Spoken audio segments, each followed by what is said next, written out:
de la palabra del Señor. Amén.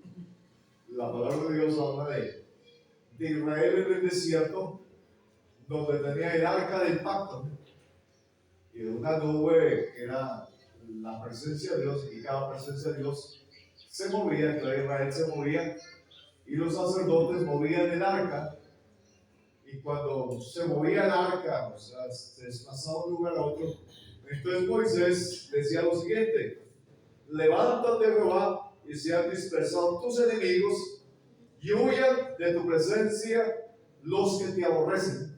Eso expresaba Moisés.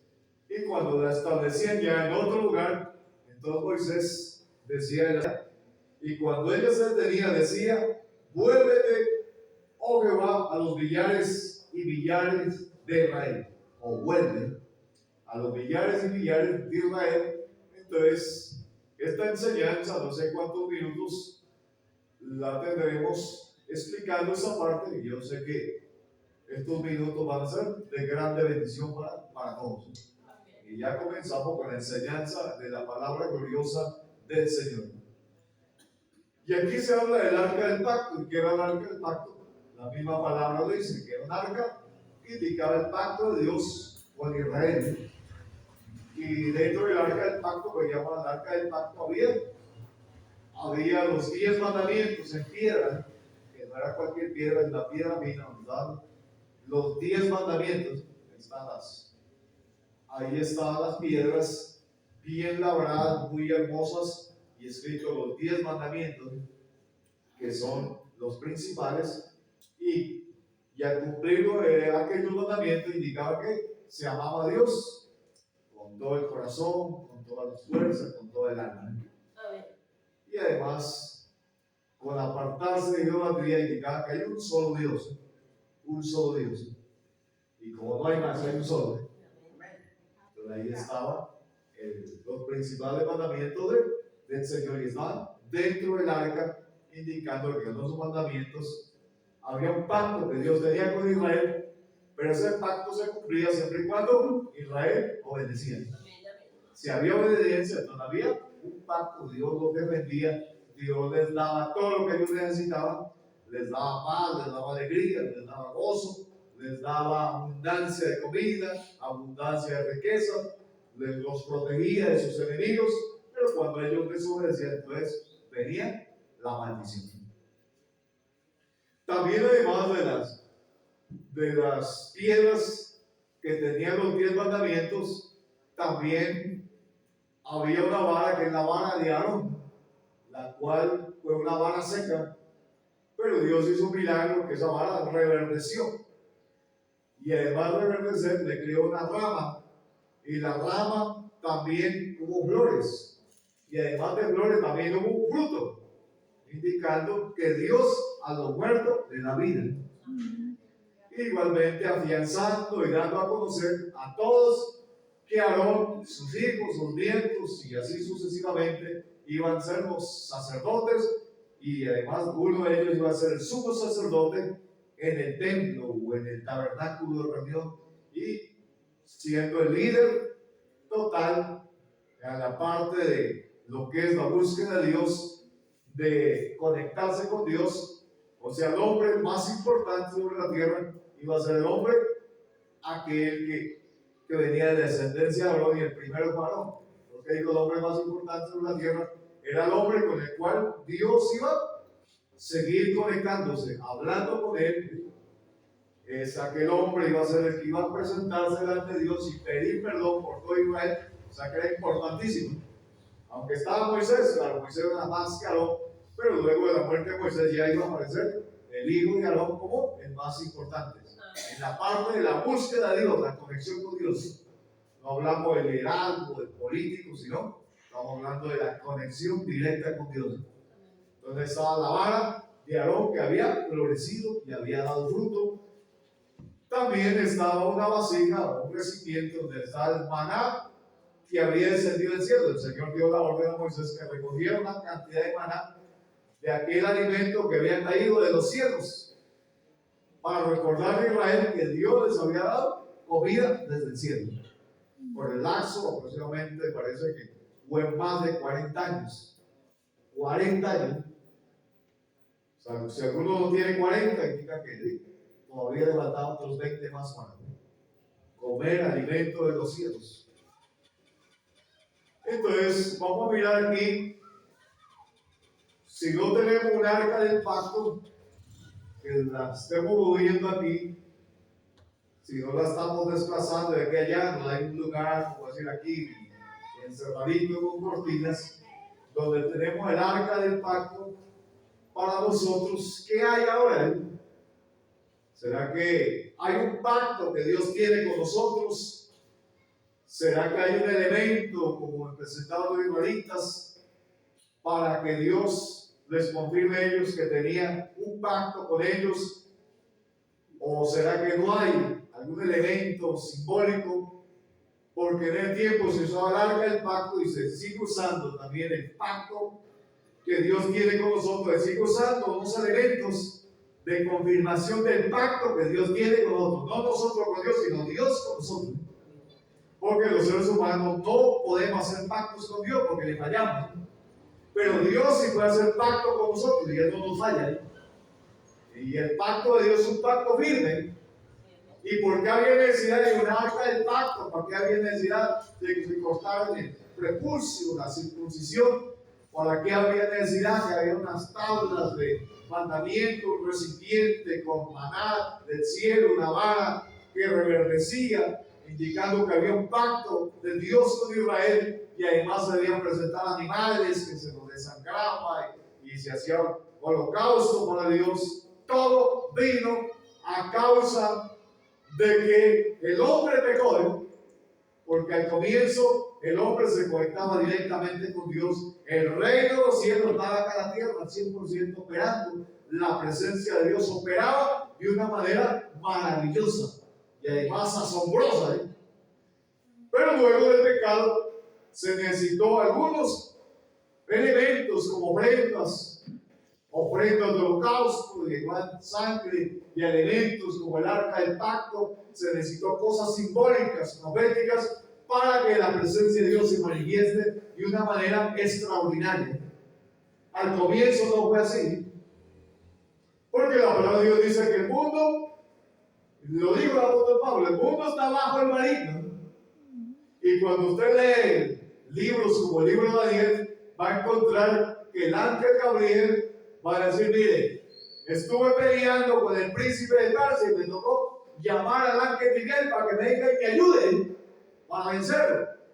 Y luego que habló con Daniel y que tengo que volver a seguir peleando con el príncipe de Persia para que el príncipe de Grecia venga.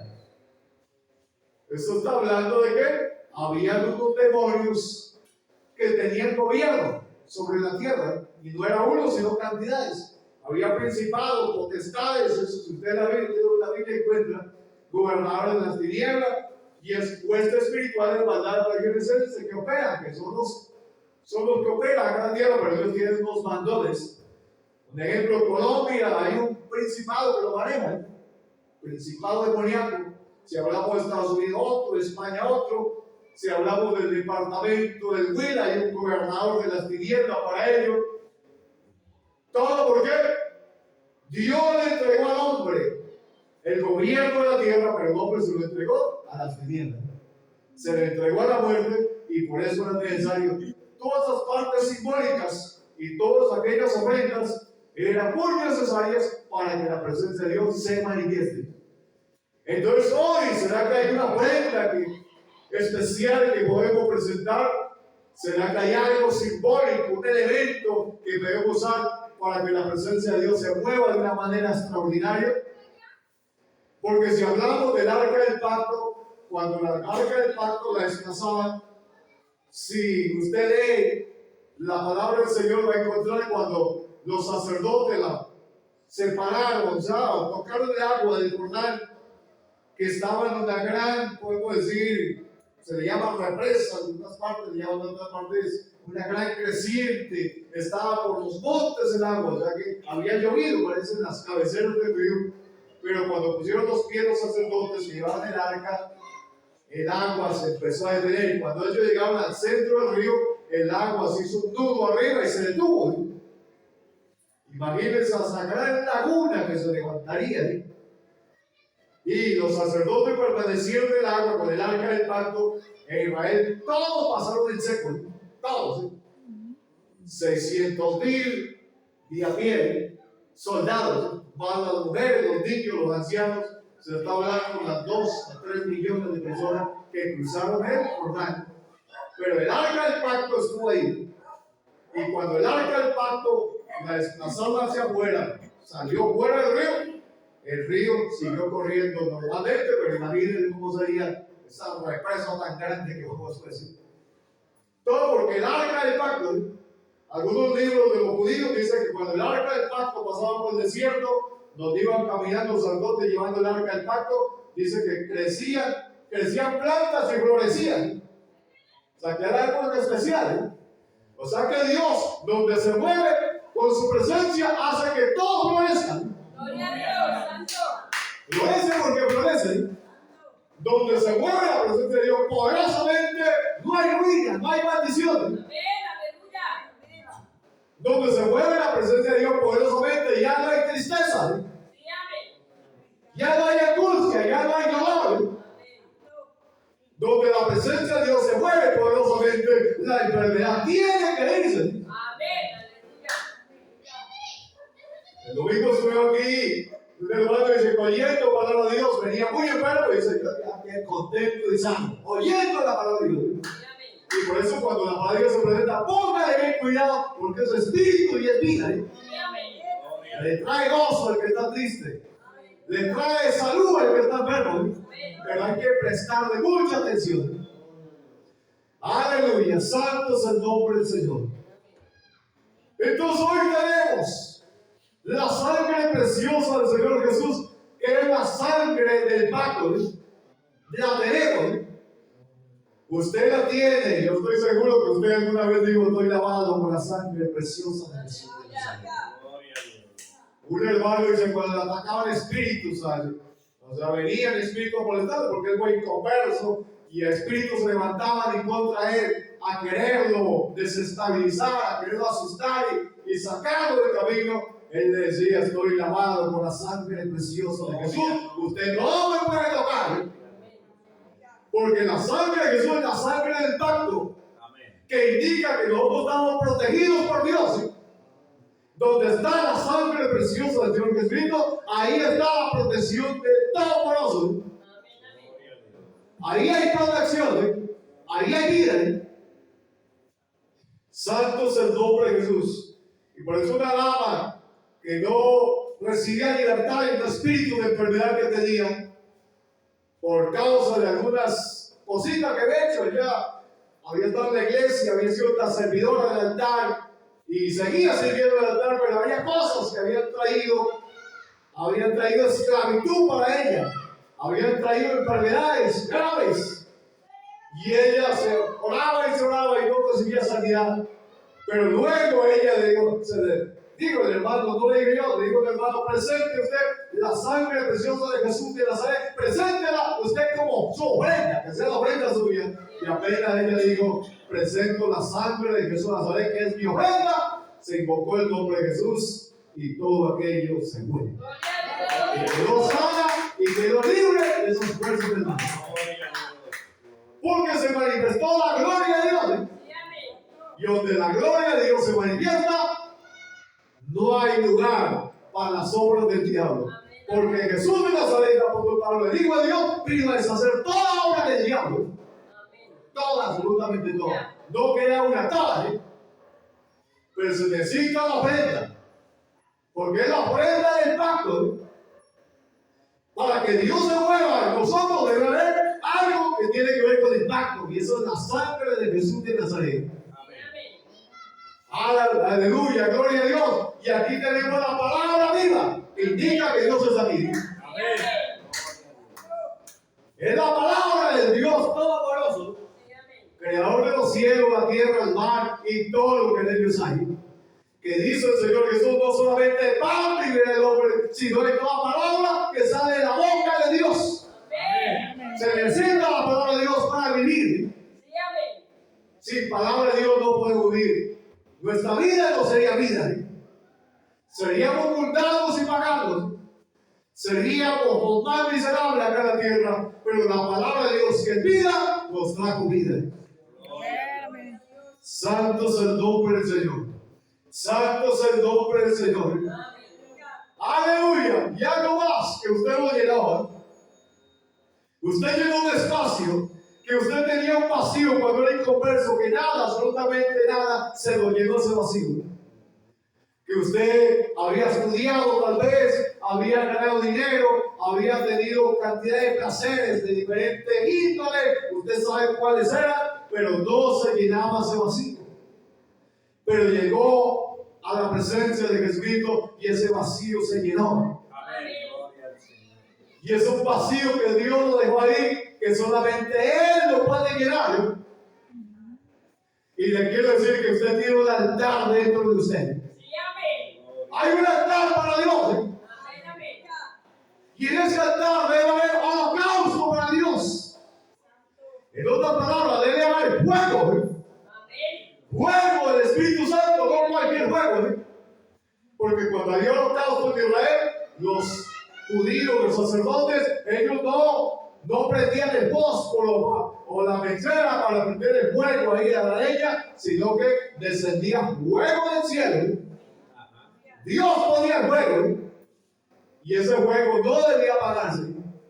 Y cuando Elías presentó en el monte Carmelo sacrificio para Dios y oró que fuego descendiese de lo alto, Dios trajo el fuego para la ofrenda que presentó el profeta Elías, y además había agua en la zarca y todo aquello, dice, lo envió el fuego de Dios. Y todos los demás israelitas que estaban confundidos y claudicaban entre los pensamientos, dijeron: Jehová es Dios. Aleluya.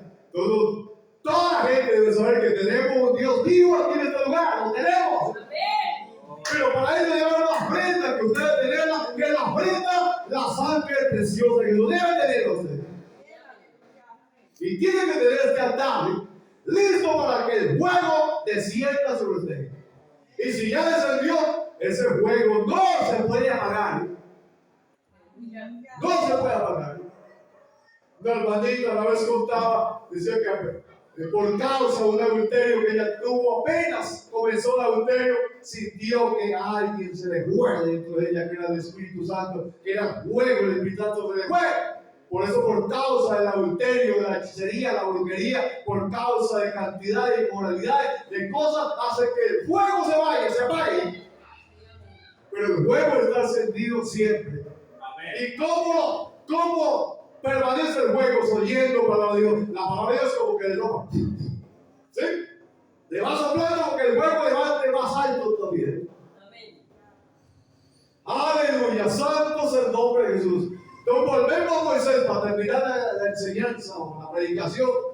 Volvemos a Moisés. Moisés decía, cuando el arca se la movía de un lugar a otro, decía: levántate, Jehová, levántate, Jehová, y sean dispersos tus enemigos, sean esparcidos tus enemigos, y huyan todos los que te aborrecen. Así decía Moisés. Y cuando el arca estaba quieto, decía: vuélvete, Señor, a los millares de Israel. Lo que está diciendo: Señor, manifiéstate primero. Manifiéstate, Señor. Levántese, quería decirle: manifiéstate, Señor. Manifiéstate, Señor, y que todos tus enemigos sean esparcidos. Y todos los que te aborrecen salgan huyendo. Y por eso, con la ofrenda que es la sangre de Jesús de Nazaret, teniendo este pacto, los enemigos del Dios Todopoderoso, ustedes saben cuáles son, tienen que ser esparcidos. Y además, los que aborrecen al Dios Todopoderoso tienen que salir huyendo. Si vinieron por un camino, tienen que salir corriendo por 7. Todo porque el pueblo de Dios tiene la bendición del Dios Altísimo. Y el Señor Jesús, si había maná en el arca del pacto, el Señor Jesús, el pan que descendió del cielo. Aleluya, el pan que descendió del cielo. Si había una vara que permaneció, una vara que estaba muerta, seca, que la tenía ahora en su mano y luego lo reverdeció. Y porque seca, tal vez de 20 años seca, y reverdeció, le crió una rama y además flor y fruto. El Señor Jesús de Nazaret, Él murió. Y cuando Él murió, miraron los demás que era imposible que resucite, porque estaban sacados sus intestinos, estaba destapadas las costillas, estaba esta parte destruida, destapados las mandíbulas, estaba hecho pedazo la frente, estaba totalmente lacerado y destruido su cuerpo, que la palabra de Dios dice que fue desfigurado.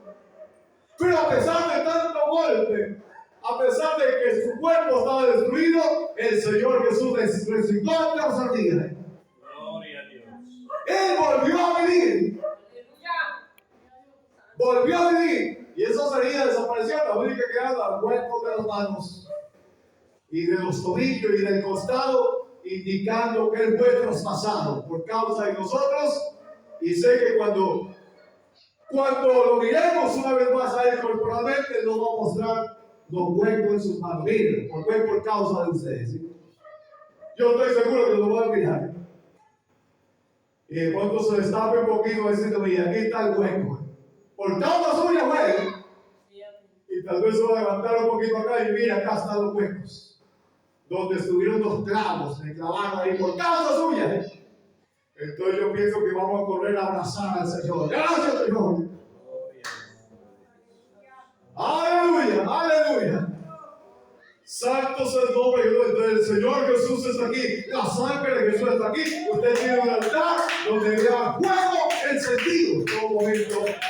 Por lo cual podemos decir en este instante, en el nombre de Cristo, manifiéstate Dios Todopoderoso y huyan o sean dispersos tus enemigos y huyan todos los que te aborrecen. Y en el momento el fuego del Espíritu Santo que está en su corazón, Señor, vuelve a los millares de justos y santos que te alaban, te adoran y que día a día quieren conocerte y alabarte y adorarte.